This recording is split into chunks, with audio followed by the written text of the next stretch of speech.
When you think of New York, you probably think of places like this. Inspiring vistas where classical and contemporary architecture meet. But New York City is also home to more than 600 different species of wildlife. And in this episode, we're going to meet one of its most unique creatures. This is Wild New York. My name is Ben, and I'm an amateur naturalist and animal lover. I'm developing a real talent for this. White-tailed deer. Join me and my friend Katie as we journey around New York City and discover a little bit more about the wildlife that shares our home.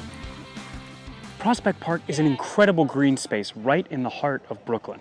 It plays host to everything, from weddings to music festivals to a vast array of wildlife.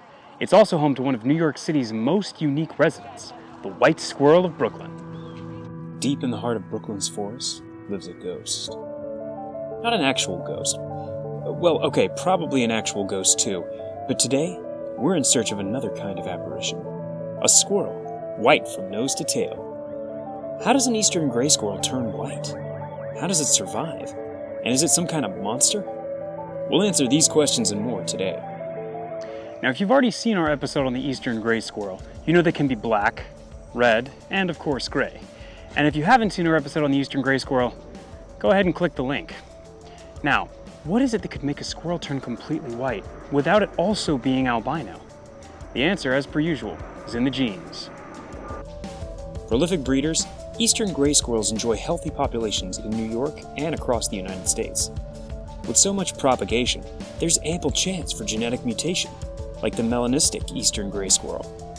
Abnormalities that provide benefits continue to get passed on, or at the very least, don't hinder reproduction. Who knows? Maybe a fancy cinnamon coat makes a squirrel more attractive. To other squirrels, that is. Albinism is one such mutation that results in a total lack of pigmentation.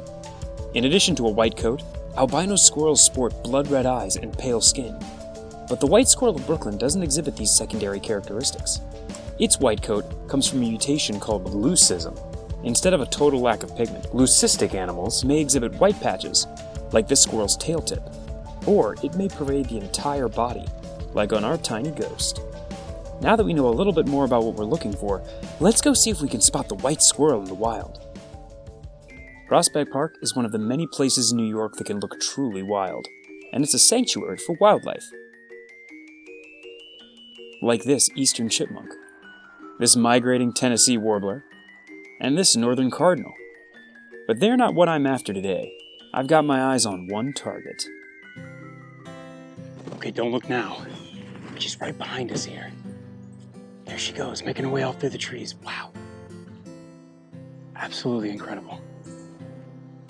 I'd seen pictures before, but nothing compares to seeing this beautiful creature in their natural habitat. A white squirrel has been documented in Brooklyn as far back as 2006, and possibly even earlier.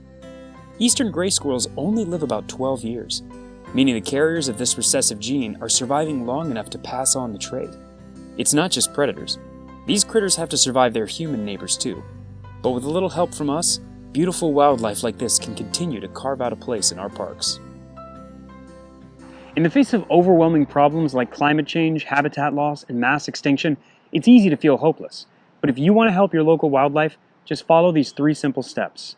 Never feed wildlife. Always maintain a safe and respectful distance whenever you're observing.